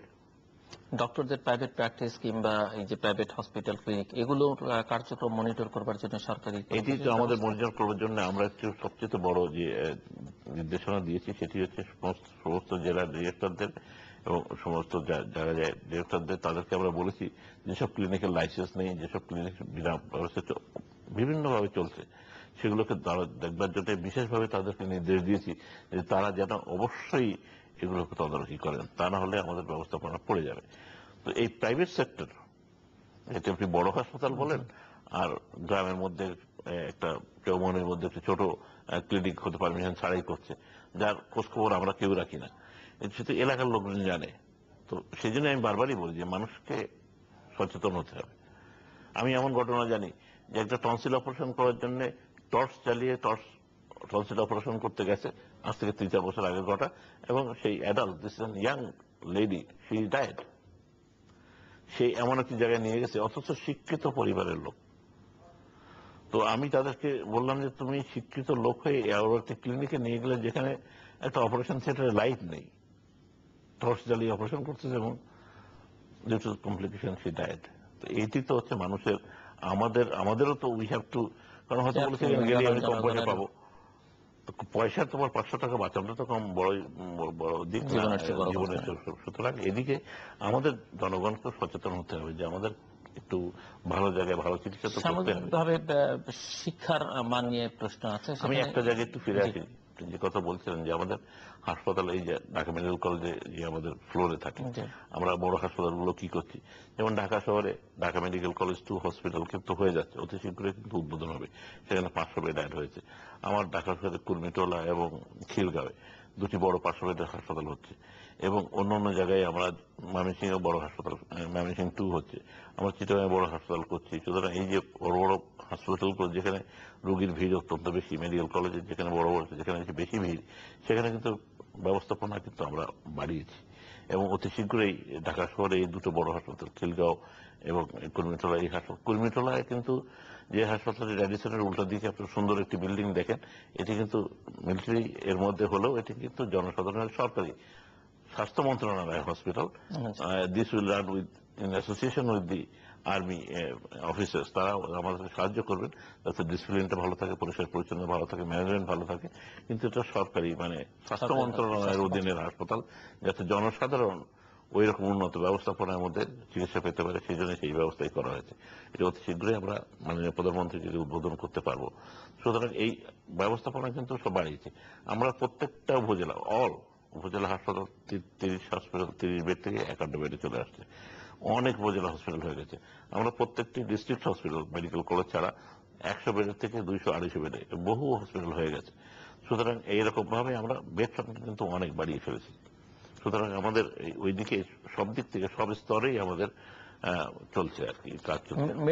আমি বলছিলাম যে সামগ্রিকভাবে শিক্ষার ক্ষেত্রে হয়তো আপনি যে উল্লেখ করেছেন যে অনেক অগ্রগতি হয়েছে, কিন্তু শিক্ষার মান একটা বড় প্রশ্নের মধ্যে। যেমন সেই জায়গায় মেডিকেল শিক্ষার ক্ষেত্রটা অনেক বিস্তৃত হয়েছে, আমরা এখন প্রচুর মেডিকেল কলেজ দেখতে পাই, কিন্তু এখানেও আবার ওই শিক্ষার মানের প্রশ্নটা থাকছে। সো মেডিকেল এডুকেশন সম্পর্কে আপনার সামগ্রিকভাবে এখনকার অবজারভেশন? আমি যেটি প্রথমে বলতে চাই যে মেডিকেল শিক্ষা, আমি যে আমলে মেডিকেল কলেজে পড়েছিলাম, যেভাবে শিক্ষকতা চলতো, আমাদের শিক্ষার কিছু পরিবর্তন আছে, কিন্তু মেজর পরিবর্তন হয়নি। এটি এখন হাতে কলমে শিক্ষা করার একটা বিরাট স্টেজ এসছে। আমি গতকাল রাত্রেও আমার এক কলিগের সাথে কথা বলছিলাম, যেটি আমাদের পার্শ্ববর্তী দেশে বেশ কিছু জায়গায় এসছে, যে একেবারে মানে ডে 1 থেকে, যখন অ্যানাটমি পড়ছে, যে ডিসেকশন হলে ডিসেকশন করছে, তখন তাকে অপারেশন থিয়েটারে কি করে হাত ধুতে হয় বা কি করে কাপড় পরতে হয় সেগুলো শেখানো হচ্ছে, এবং সে তার একটা ক্লিনিক্যাল আইডিয়া। কলেজ আছে তার হয়তো সঙ্গে হসপিটাল নেই, রোগী নেই। তো সেটা আমরা এখন চাচ্ছি যে এই শিক্ষা ব্যবস্থা পরিবর্তন আনতে। আমরা এই মেডিকেল এডুকেশন সেল আছে, আমরা তাদের সাথে বসেছি। আমরা বঙ্গবন্ধু মেডিকেল বিশ্ববিদ্যালয়ের যে টিচার আছে, বিসিবিএস কলেজের ফিজিশিয়ানস এবং আমাদের যে শিক্ষকরা আছে, তারা কিন্তু নতুন কারিকুলাম তৈরি করার প্রক্রিয়ার মধ্যে আছেন, এবং এটিকে আপ টু ডেট করার প্রক্রিয়া আছে। এবং আমরা যদি এই শিক্ষা ব্যবস্থায় আমূল পরিবর্তন না করতে পারি, তাহলে কিন্তু আমরা সেই পুরনো যুগেই থেকে যাব, আমরা পৃথিবীতে কম্পিট করতে পারবো না। সুতরাং এখানেও কিন্তু আমরা হাত দিয়েছি। আপনি নিজে উল্লেখ করছিলেন যে বাংলাদেশের জনসংখ্যার সিংহভাগ হচ্ছে তরুণ, 30-এর নিচে 35-70 ভাগ যাদের বয়স। কিন্তু এই তরুণ সমাজ আবার খানিকটা বিপদগামী বা বিপদগ্রস্ত, মাদক আসক্তি, প্রচুর মাদক বাইরে থেকে আসে, এবং এখানে মাদক আসক্তির পরিমাণ ও সংখ্যা অনেক বেশি। তো এই জায়গাটা স্বাস্থ্য মন্ত্রণালয় কি ধরনের কাজ করছে? এটি আমাদের আনফরচুনেট, ভেরি আনফরচুনেট যে আমাদের এই তরুণ সমাজ এই মাদকাসক্তিতে, বিশেষ করে ফেন্সিডিল বই জাতীয় ওষুধপত্রে নেশা জাতীয় ওষুধে হচ্ছে আর কি, তাদের বিপদে চলে যাচ্ছে। এই জায়গায় আমাদের স্ক্রিনিং প্রোগ্রাম, আমাদের আমাদের যে প্রোগ্রামগুলো রয়েছে সেগুলো কিন্তু অত্যন্ত সচল, এবং তাদেরকে এই বিপদ থেকে সপথে নিয়ে আসার জন্য আমরা বিশেষভাবে চেষ্টা করছি এবং চলছে। কিন্তু তাহলেও এই যে দুষ্ট ব্যবসায়ীরা যারা যারা ব্যবসা করে, যেমন অ্যান্টি স্মোকিং ক্যাম্পেইন আমাদের দেশে অনেক ভালো, আমরা 2টো প্রাইজ পেয়েছি, তারপরেও তো বিড়ি সিগারেট বন্ধ হয়নি এবং চলছে, এবং আইনও করা হয়েছে এবং আরো শক্তিশালী করা হচ্ছে, কিন্তু তারপরেও এটি চলছে। সুতরাং ইটস এ ডাইভার্স, একটার সাথে একটা অপোজিং ফোর্স, যে একটা ব্যবসায়িক শক্তি তারা এটাকে ইয়াং মানে পিপুলকে ইউটিলাইজ করে সেখানে এই ব্যবসা করছে, আর আমরা যারা সরকার এবং যারা ভালো কাজ করতে চাই তারা এটাকে প্রতিহত করতে চাই। সুতরাং আমরা কাজ করে যাচ্ছি। আমি মনে করি মানুষ অনেক উদ্বুদ্ধ হচ্ছে, আস্তে আস্তে জানতে পারছে। সুতরাং আমার মনে হয় সচেতনতা বাড়ছে। রেডিও টেলিভিশনে, আপনাদের টেলিভিশনে অনেক সুন্দর সুন্দর প্রোগ্রাম হয়, এগুলো আপনার চ্যানেল, আপনার প্রোগ্রামে অনেক সুন্দর সুন্দর মাদকাসক্তি নিয়ে প্রোগ্রাম আমি দেখেছি। সুতরাং আমার মনে হয় এই প্রচার প্রচারণার মাধ্যমে মানুষ একটু ভালোর দিকে আসতে পারবে। তবে this is a problem. Luckily এটার সাথে এইচআইভি এইডস যুক্ত, এবং অন্য দেশের এইটি একেবারেই যারা এই মাদকাসক্তির সাথে যুক্ত তাদের সাথে এইচআইভি এর মানে প্রবণতা সবচেয়ে বেশি। আমরা অত্যন্ত অত্যন্ত লাকি যে আমাদের এখনো এইচআইভি এর 0.04% আমাদের দেশে, তারপরে 3-4 হাজার লোক মাত্র পজিটিভ এবং 200-300 এইডস এর রোগী। তো যদিও তাদের আমরা ফ্রি চিকিৎসা করি এবং তাদেরকে প্রিভেন্ট করার জন্য আমাদের বিভিন্ন রকম প্রোগ্রাম আছে এনজিওদের সহায়তায়, এবং অত্যন্ত সাকসেসফুল ভাবে আমরা যে এত কম সংখ্যায় রাখতে পেরেছি সেটিও কিন্তু একটি সাকসেসফুল দিক। আমরা শুধু এইচআইভি এর নয়, সাথে আমাকে ম্যালেরিয়া এবং টিবির কথা বলতে হবে। টিবির যে আমাদের সমস্ত উপজেলায়, আমাদের কিন্তু সবাই অনেকে জানেন না যে আমাদের টিবি পরীক্ষা কনফার্ম করার জন্য উপজেলার নিচেও কিন্তু আমাদের 1 থেকে 1,500, 12 থেকে 1300 কেন্দ্র রয়েছে যেখানে টিবি ডায়াগনোসিস করা যায়। এবং টিবি যদি আপনার যদি 3 সপ্তাহের বেশি কাশি থাকে, আপনি অবশ্যই একটি ডাক্তারের কাছে যাবেন, এবং একটি উপজেলা কেন্দ্রে গেলে আপনার কফ, থুতু বা এক্সরে টেস্ট করে আপনাকে টিবি আছে কিনা ধরে দিতে পারে। যদি সেই ডায়াগনোসিসটি হয় তখন আমরা বিনা পয়সায়, সম্পূর্ণ বিনা পয়সায় আমরা এনজিওদের সহায়তায় তাদেরকে আমরা ওষুধ দিয়ে থাকি, এবং cure rate, the diagnostic rate is about 90%, cure rate about 70%। সুতরাং সম্পূর্ণ বিনা পয়সায় কিন্তু আমরা এই ডটস পদ্ধতি বলে ডাইরেক্ট অবজারভেশন থেরাপি, মানে আপনি যদি রোগী হন তাহলে আমার সামনে এসে বসে ওষুধটা খেয়ে আপনাকে বাড়ি যেতে হবে, যাতে এটি মিস না হয়। তাতে করে এটি ভেরি সাকসেসফুল প্রোগ্রাম, এবং এখানে আমরা বিশ্ব দরবারে সমর্থিত হয়েছে যে দিস ইজ সাকসেসফুল প্রোগ্রাম। তো এইডস, টিবি, ম্যালেরিয়া এটি তো আমাদের ভালো। আমরা পোলিও নির্মূল করেছি, আমাদের ইমিউনাইজেশনের সাকসেস রেট অনেক হাই, এবং সেখানে গ্যাভিট পুরস্কার পেয়েছি 90%-এর বেশি। সুতরাং আমি বলবো স্বাস্থ্য মন্ত্রণালয়ের কথা বলতে গেলে তো 2 ঘন্টা 3 ঘন্টার প্রোগ্রাম করলে আমি অনেকটা ডিটেইলে বলতে পারবো। বাংলাদেশে প্রচুর বেসরকারি উন্নয়ন সংস্থা যেগুলো আন্তর্জাতিকভাবেও স্বীকৃত, তারাও প্রচুর স্বাস্থ্য খাতে কাজ করছে। তার সঙ্গে সরকারের সমন্বয়টা বা সেই সব জায়গায় না, সেখানে আমরা সমন্বয়, বিশেষ করে ব্র্যাকের কথা আমাকে বলতে হবে। ব্র্যাকের সাথে আমরা খুব ঘনিষ্ঠভাবে কাজ করি, গ্রামীণও কাজ করে, অন্যান্য এনজিওরা কাজ করে। তবে দুটো বড় এনজিও, বিশেষ করে ব্র্যাক আমাদের টিভির সাথে খুব কাজ করে, এইচআইভি এইডস এর সাথে কাজ করে, আইসিডিডিআরবি আমাদের এইচআইভি এইডস এই অন্যান্যগুলোর সাথে কাজ করে। সুতরাং আমরা যে পলিসি মনে করেছি যে এনজিওরা is an extended arm of the government, আমরা we must take them into consideration. আমাদের আরেকটি দিক কিন্তু আমরা উল্লেখ করিনি, যে নিউট্রিশন। আপনি জানেন পুষ্টিহীনতা বাংলাদেশের একটি বড় দিক, এবং ম্যাল নিউট্রিশন বিশেষ করে শিশুদের, মায়েদের। তো আগে 322-23টি উপজেলায় এই পুষ্টি প্রোগ্রাম চলতো, পুষ্টি আমাদের সহযোগিতায়, এবং সেইটাকে আমরা একটা ভার্টিক্যাল প্রোগ্রাম ছিল, একটি ছোট্ট আমাদের অফিস ছিল, বেশ কিছু কর্মচারী ছিল, আর এনজিওরা এই কয়েকটি মাত্র উপজেলায় এই পুষ্টি সহায়তায় চলতো। আমরা সেই প্রোগ্রামকে আমরা বলি, আমরা সমস্ত এমব্রেস করেছি। স্বাস্থ্য মন্ত্রণালয়ের যে নতুন প্রোগ্রাম আছে আগামী 5 বছরের জন্য, সেই প্রোগ্রামের মধ্যে এনে আমরা কিন্তু সমস্ত উপজেলায় আমরা এই পুষ্টি প্রোগ্রাম চলবে, এবং এই কমিউনিটি ক্লিনিকের সহায়তায়, আমাদের ইউনিয়ন স্বাস্থ্য কেন্দ্রের সহযোগিতায়, উপজেলা স্বাস্থ্য কেন্দ্রের সহযোগিতায় সমস্ত এলাকায় কিন্তু আমরা এই পুষ্টি প্রোগ্রামটা নিয়ে যেতে পারলে আমাদের শিশুদের পুষ্টি, মায়েদের পুষ্টি, এবং অবশ্যই তখন এদেরকে আরো সুন্দরভাবে করতে পারলে আমাদের স্বাস্থ্যের উন্নতি অবশ্যই অনেক বাড়বে। আপনি উল্লেখ করছিলেন একটু আগে যে কিছুদিন আগে বিতর্ক হয়েছে যে ঔষধের মূল্য বৃদ্ধি নিয়ে। বাংলাদেশের ঔষধ শিল্প অনেকখানি এগিয়েছে, মূল্যবৃদ্ধি নিয়ে সেটাই আপনি বলবেন, এবং ঔষধ এখন দেশের বাইরেও যাচ্ছে, তো ঔষধ শিল্পের যে হাল অবস্থা সেটিকে স্বাস্থ্যমন্ত্রী হিসেবে আপনি কিভাবে আমি দেখেন? নোয়িংলি আর আননোয়িংলি আমরা বিশ্ব স্বাস্থ্য সংস্থায় প্রথম থেকেই আমরা স্বাস্থ্যমন্ত্রী হওয়ার পরেই 2 সপ্তাহ পরে বিশ্ব স্বাস্থ্য সংস্থার একটি মিটিং ছিল, এবং ওই সময় বাংলাদেশ ওয়াজ দি বোর্ড মেম্বার। তো সেই সময় আমি ডক্টর মার্গারেট চেনের কাছেই আমি তখনই সেই সময় দেখা করে এবং উপস্থাপন করেছিলাম যে আমাদের তো ওষুধ শিল্প বাংলাদেশে অনেক এগিয়ে গেছে, how you can help us. উনি সাথে সাথে বললেন যে তুমি যে সাহায্য চাও, ভ্যাকসিন তৈরি করতে সাহায্য চাও, অন্য তৈরি করতে সাহায্য চাও, যেরকম সাহায্য চাও তা আমি করতে রাজি। এবং সেই থেকে এখন যে আমাদের ওষুধ শিল্প আমাদের যে 97-90 প্রায় এখন প্রায় 98% ওষুধ আমাদের দেশে তৈরি হয়, আমরা 80-70-80 দেশে এক্সপোর্ট করছি, এবং আমরা এপিআই পার্ট তৈরি, অ্যাক্টিভ ইনগ্রিডিয়েন্ট তৈরি করবো এদেশে। তো এইখানে যে অবস্থা এসছে, আমরা ভ্যাকসিন সিডস WHO বিনা পয়সা দিয়েছে, আমরা এখানে যে ঔষধ টেস্টিং ল্যাবরেটরি অতি শীঘ্রই আমরা উদ্বোধন করতে যাচ্ছি, যেটি আমরা WHO সহযোগিতায়, তাদের নির্দেশনায়, তাদের টেকনিক্যাল কোঅপারেশনে, সরকারি পয়সায় আমরা এখানে যে ড্রাগ এবং ভ্যাকসিন টেস্টিং ল্যাবরেটরি করতে যাচ্ছি, সেটি সাউথ ইস্ট এশিয়ার one of the best laboratory হবে। সুতরাং ওষুধ শিল্প সমিতিকে আমি মনে করি গভর্নমেন্টের, আমি এইভাবে দেখি যে this industry which will grow, এটি বাড়বে, বেড়েছে তো বটেই, এবং তাদেরকে সহায়তা করা, তাদেরকে যে সহায়তা করা দরকার আমরা তাদের সহায়তা করে যাচ্ছি, এবং প্রথম থেকে আমরা মনে করি তারাও এগিয়ে আসছেন, আমরাও এগিয়ে আসছি। দাম বাড়িয়েছেন, হ্যাঁ আমি এটা অবশ্যই তাদেরকে আগেও বলেছি, অন্য প্রোগ্রামে বলেছি যে আমাদের দেশে ঔষধের দাম কম আছে, আপনারা বলেন দিস ইজ রাইট, আমি জানি সেটিও সত্যি, কিন্তু আপনারা 20 বছর ধরে যদি না বাড়িয়ে থাকেন, আপনারা বলেন 20 বছর ধরে এই ওষুধটির দাম বাড়ায়নি, এখন একই বাড়িয়ে দামে আছে। তো আমার প্রশ্ন হলো, তো অন্য জায়গায় বলেছি, এখানে বলছি 20 বছর ধরে যখন বাড়াননি, তখন একসাথে তো ডাবল করার দরকার ছিল না, একসাথে 1/3 বাড়ানোর দরকার ছিল না। 20 বছর ধরে বাড়ান নেই, আপনি আস্তে আস্তে বাড়ান, মানুষকে সইয়ে নেন। তো সেইভাবে করলে এটি ভালো হতো। এটি আমরা দেখছি, তাদের সাথে বসছি, আমরা ওষুধ শিল্পের সাথে ইতিমধ্যে বসেছি, এবং তারা আমাদেরকে কথা দিয়েছেন। তবে তারাও বলেছেন যে ওষুধের দাম কিছু বেড়েছে বিভিন্ন কারণে, ডলারের দাম বেড়েছে, বিদ্যুতের দাম বেড়েছে, সব খরচ বেড়েছে। সেটি হলেও তারপরেও আমি ওই একটি আবেদন, আপনি 20 বছর বাড়াননি, আজকে কেন ডাবল করবেন?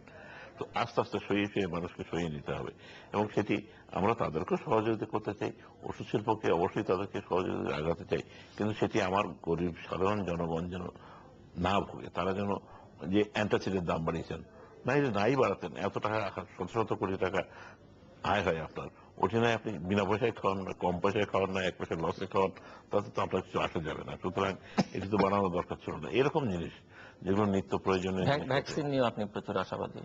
ভ্যাকসিন তো আমি প্রচুর আশাবাদী, কারণ ভ্যাকসিন আমি বলেছি যে ডক্টর মার্গারেট চ্যান প্রথমে বলেছিলেন যে সিড লাগে ভ্যাকসিনটা তৈরি করার সময়, বলেছেন আই উইল প্রোভাইড ইউ, বিনা পয়সা দিয়েছেন। তিনি এখনো সহযোগিতা করছেন। আমরা অলরেডি 2টি কোম্পানি ভ্যাকসিন, 2-3টি কোম্পানি, 2টি তো করেছি, আরো 2-1টি কোম্পানি তৈরি করছে এখানে। সুতরাং এই ভ্যাকসিন যে আমরা যেভাবে যে কোম্পানি, আমি ইনসেপ্টার কথা বলবো, যাদের ভ্যাকসিন ফ্যাক্টরি দেখলাম, তো আমি তো I was very astonished to see the top quality production. আমার হয়তো মনে হবে যে তাদের কথা বলছি, কিন্তু আসলে দিস ইজ ট্রু। আমরা জানি না চ্যানেলের ছবি দেখিয়েছে কিনা, কিন্তু দিস ইন্টারন্যাশনাল কোয়ালিটি। আপনি যেদিন দেখতে গিয়েছিলেন সেই ছবি আমি দেখেছি। হ্যাঁ, this is international quality production. এখানে তো মানে কোনো কিছু বলবার নেই। সুতরাং এই কোয়ালিটি কেউ বলতে পারবে না যেখানে খারাপ কোয়ালিটি। সেই দিক থেকে আমি মনে করি যারা এরকম খরচ করতে পারবেন, যারা সুন্দর ওষুধ তৈরি করতে পারবেন, আমরা তো ডেফিনেটলি উইল ফর দ্যাট। আমরা অনুষ্ঠানের একেবারে শেষ দিকে আপনি আর কিছু যোগ করতে চান কিনা, বা যারা চিকিৎসা সেবা নিতে যান, যারা স্বাস্থ্য খাত নিয়ে ভাবেন, তাদেরকে আশ্বস্ত করবার জন্য আপনার দিক থেকে আর কিছু বলবার আছে? আমি যেটা বলি সেটি হচ্ছে যে, আমি সবসময় যেটা বলি, স্বাস্থ্য সেবা মানুষের, আমাদের একটা দায়িত্ব, সরকারের দায়িত্ব, কনস্টিটিউশনাল রাইট, এটা আপনার রাইট। তবে যে হাসপাতালগুলো আছে, যে আমাদের স্বাস্থ্য সেবা কেন্দ্রগুলো আছে, সেগুলোকে আপনাকে মনে করতে হবে এই হাসপাতালটা আপনার, ওন করতে হবে, আপনাকে যেতে হবে, আপনাকে যে মনে করতে হবে যে ডাক্তারকে মানলে চলবে না। আপনি ডাক্তারকে পিটিয়ে বের করে দিলেন, তাহলে তো কাজ হলো না। এটি এটি এখন একটা বড় সমস্যা, বড় যে অনেক সমস্যা, ক্লিনিকে কিছু গিয়ে হয়তো করতে পারলেন রোগীরা না, ভাঙচুর করা বা ভাঙচুর করে, তার চিকিৎসকদের। সমস্যার সমাধান হলো না। আপনাকে ওন করতে হবে, আপনাকে মাঝে মাঝে যে যেতে হবে ওখানে, যে বলতে হবে যে ভাই তোমাদের কি সমস্যা, আসো কিছু সমাধান করি। এখানে পরিষ্কার পরিচ্ছন্নতা ঠিক মতো আছে না, আচ্ছা ঠিক আছে, আমি একজন দারোয়ান দিচ্ছি, পিয়ন দিচ্ছি, আমি সপ্তাহে 2টি লোক পাঠিয়ে দিচ্ছি, তোমার জায়গাটা ক্লিন করো। অনেক জায়গায় আমাদের ক্লিনার নেই, এবং এটা বিশেষ ব্যবস্থা করে না দেওয়া হলে অনেক জায়গায় মানুষ দিয়েছে, তারা দিয়েছে, জনগণ দিয়েছে, একটা দুটো লোক দিয়েছে যে হাসপাতালটাকে স্পেশালি পরিষ্কার রাখার জন্য। তো সেইভাবে যদি আপনারা এগিয়ে আসেন, তাহলে স্বাস্থ্যসেবার উন্নতি অবশ্যই হবে। আমি আশাবাদী মানুষ, সকল সময় আশাবাদী ছিলাম এবং আশাবাদী থাকবো। আমার মনে হয় স্বাস্থ্যসেবার যে স্তর থেকে 3 বছরে যেখানে নিয়ে এসেছি, তো আরো 1.5 বছরের বেশি সময় আছে। আমি আশাবাদী যে স্বাস্থ্যসেবা মানুষের কাছে কাছে আরো সুন্দরভাবে পৌঁছাতে পারবো। শুধু আসলে মানুষকে যেটি বলছে ওন করতে হবে। আর আমাদের চিকিৎসা সেবা প্রদানকারী আমি একজন চিকিৎসা সেবা দিয়ে থাকি, চিকিৎসক হিসেবে মানুষকে দিতে চাই। তো তাদের প্রতি আমার আহ্বান সবচেয়ে বেশি যে আপনাদের ব্যবহারে মানুষ যেন মনক্ষুণ্ণ না হয়ে যায়। অনেক সময় বলা হয় যে একজন ডাক্তারের আচরণ বা কথাবার্তায় রোগীকে সুস্থ করে তোলে। This is absolutely right, this is true. এটি যারা প্র্যাকটিস করতে পারেন তারা বুঝতে পারেন, যারা এই প্র্যাকটিসটি করেন তাদের প্র্যাকটিসও বেশি, এটি বুঝতে হবে। তুমি যদি মানে বলছি তোমাদেরকে তুমি বলে বলছি, কারণ most of your my student or graduate student হবে। তুমি যদি সুন্দর ব্যবহার করো তো তোমার প্র্যাকটিসই বাড়বে। তো এটি মানুষের আচরণের জন্য এটি আমাদেরকে দেখতে হবে এবং তাদেরকে মানুষ বলে গণ্য করতে হবে। হাসপাতালে বিনা পয়সা দেখতে আসলে সে একেবারে অমানুষ, আর ওই প্রাইভেট চেম্বারে গেলে তখন বাবা বাচ্চা বলে কথা বলা না। তোমার ব্যবহারটা যেন সব জায়গায় সুন্দর থাকে, মানুষ যেন বোঝে না ইউ আর রাইট। এবং সেই কথাই বলবো আমি, যদি স্বাস্থ্যসেবার উন্নতি করতে হয়, হাসপাতালে যাদের চিকিৎসক, অনেকেই জানেন কি আমি জানি না, ওটা you know it or not, যে চিকিৎসক হাসপাতালে, যে স্পেশালিস্ট হাসপাতালে বেশি রোগী দেখেন, যে চিকিৎসক হাসপাতালে বেশি অপারেশন করেন, যে চিকিৎসক হাসপাতালে ভালো করে রোগীদের সাথে কথা বলেন, তারই কিন্তু প্র্যাকটিস বেশি। সুতরাং হাসপাতালের সাথে যদি সংযোগটা ভালো হয়, ফাঁকি দিয়ে না, আমি 12টার সময় বাইরে গিয়ে প্র্যাকটিস করতে বসলাম, তাতে প্র্যাকটিস বাড়বে, এটি ভুল ধারণা। যদি হাসপাতালের রোগী ভালো হবে না, কাজে প্র্যাকটিস হ্যাঁ, বাড়বে না। সুতরাং এইগুলো জিনিসগুলো আমাদের থেকে বেরিয়ে আসতে হবে। যে কমপ্লেন গুলো সমাজের সব জায়গা থেকে করে, কালকেও রিপোর্ট বেরিয়েছে, তার আগের দিনের রিপোর্ট বেরিয়েছে অমুক জায়গায় অমুক হাসপাতালে, আমি টেলিফোন করে দেখি যে সত্যি ঘটনা, যে বাইরে প্রাইভেট প্র্যাকটিস করতে গেছে। এটি তো আমাদের কাম্য না। আমরা হাসপাতালে কাজ করি, আমরা হাসপাতালে রোগী দেখি, তারপরে যথেষ্ট সময় আছে 2টা থেকে রাত 8টা 9টা 10টা পর্যন্ত প্রাইভেট প্র্যাকটিস করলে রোগী দেখে শেষ করা যায় না। আমি তো সারা জীবন করেছি, সুতরাং I know it from my experience. মানুষের সাথে কাজ করতে হলে, রোগীকে ভালোভাবে দেখতে পারলে, আমার মনে হয় ডাক্তারদের প্রাইভেট প্র্যাকটিসের কোনো অভাব নেই। সুতরাং ফাঁকি দিয়ে পয়সা আয় করার কোনো প্রবণতা যেন না থাকে, মানুষকে সেবা দেওয়ার প্রবণতাই মাথায় নিয়ে আমরা যখন বলি তখন সেটি আমাদের করতে হবে। অনেক ধন্যবাদ আপনাকে আমাদের সময় দেওয়ার জন্য। দর্শক মণ্ডলীর কথা বলছিলেন বাংলাদেশ সরকারের স্বাস্থ্যমন্ত্রী অধ্যাপক ডক্টর রুহুল হক, এবং তিনি চিকিৎসকদের জন্য অনেক পরামর্শ দিয়েছেন, অভিভাবক হিসেবে দিয়েছেন চিকিৎসকদের, যেটি তিনি দিতে পারেন, দেবার ক্ষমতা রাখেন। এবং একথা সত্য যে বাংলাদেশের স্বাস্থ্য খাত, চিকিৎসা খাত অনেকখানি এগিয়েছে। ঔষধ শিল্প, ভ্যাকসিন, চিকিৎসকদের মান, অনেক ক্লিনিক হসপিটাল হয়েছে, সরকারি খাতে স্বাস্থ্যসেবা অনেকখানি এগিয়েছে। কিন্তু আমাদের অনেক অভিযোগ আছে, সে কথা মন্ত্রী নিজেও স্বীকার করে রেখেছেন। এবং এটা স্বাভাবিক যে 16 কোটি মানুষের দেশে তাড়াতাড়ি সবকিছু বদলে যাবে, এটি আমাদের ভাবা ঠিক নয়। কারণ আমাদের সমস্যা অনেক, মানুষ অনেক, সীমাবদ্ধতা অনেক। তারপরও এই খাতটিতে বাংলাদেশের অগ্রগতি বিশ্বমানের না হলেও এটি বলা যায় যে গোটা বিশ্বের দৃষ্টি কিন্তু আকৃষ্ট হয়েছে বাংলাদেশের স্বাস্থ্য খাতের অগ্রগতির ক্ষেত্রে। স্বাস্থ্যমন্ত্রী উল্লেখ করেছেন বেশ কিছু আন্তর্জাতিক পুরস্কার পেয়েছে বাংলাদেশ এই খাতে তার সাফল্যের জন্য। এবং যেটি তিনি জোরের সঙ্গে বলেছেন, আমাদের অনেকেরই জানা ছিল না যে বাংলাদেশের যে ক্লিনিকগুলো আছে তৃণমূল পর্যায়ে বা বিভিন্ন উপজেলা লেভেলে, সেখানে যে চিকিৎসা ব্যবস্থা, তিনি বলেছেন যে প্রয়োজনীয় সরঞ্জামাদি সেগুলো সরকারের দিক থেকে দেয়া হয়েছে, কিন্তু সেগুলো বিশেষ বিশেষ গোষ্ঠীর স্বার্থে কার্যকর থাকে না। এবং সেখানে পর্যাপ্ত পরিমাণে ঔষধ দেওয়া আছে। বাইরে থেকে রোগীদের সরকারি চিকিৎসা নিতে গিয়ে, সরকারি হসপিটাল বা ক্লিনিকে নিতে গিয়ে বাইরের থেকে খুব বেশি ওষুধ কিংবা প্রয়োজন পড়ে না, যেগুলো ওই হসপিটালগুলোতে পাওয়া যায়। কিন্তু অনেকেই সেটি জানেন না, আর জানেন না বলে হয়তো দাবিটা করতে পারেন না। আর চিকিৎসকরা বা বিভিন্ন যারা দায়িত্বপ্রাপ্ত ব্যক্তিবর্গ তারা হয়তো নানান স্বার্থে সেগুলো জনগণকে অন্যদিকে ঘুরিয়ে দেন। কাজে সবকিছু এই রাষ্ট্রের, এই সরকারের যা কিছু তা আমার, এই ভাবটা, এই বোধটা আমাদের সকলের মধ্যে তৈরি হতে হবে, যেটি স্বাস্থ্যমন্ত্রী জনগণের প্রতি অনুরোধ করেছেন।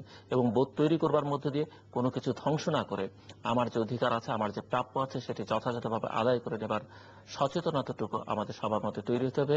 এবং চিকিৎসক, নার্সেস বা সেবক যারা আছেন, ঔষধ শিল্পের সঙ্গে যারা যুক্ত আছেন এবং সরকারের বিভিন্ন পর্যায়ে যারা কাজ করেন এবং নাগরিকরা, আমরা সবাই মিলে সম্মিলিতভাবে যদি আমাদের প্রয়াসগুলো চালাই, নিঃসন্দেহে আমরা আমাদের এই খাত সহ অন্যান্য খাতের অগ্রগতিগুলো, এবং স্বাস্থ্য খাত যেহেতু অনেক খাতের যেটি এগিয়ে আছে, অন্যান্য খাতকেও এই খাতের সমপর্যায়ে নিয়ে এসে গোটা বাংলাদেশের সামগ্রিক উন্নয়নকে ত্বরান্বিত করতে পারবো এবং নিশ্চিত করতে পারবো। দর্শক, আমাদের সঙ্গে থাকবার জন্য অসংখ্য ধন্যবাদ। আপনাদের সবার জন্য শুভকামনা।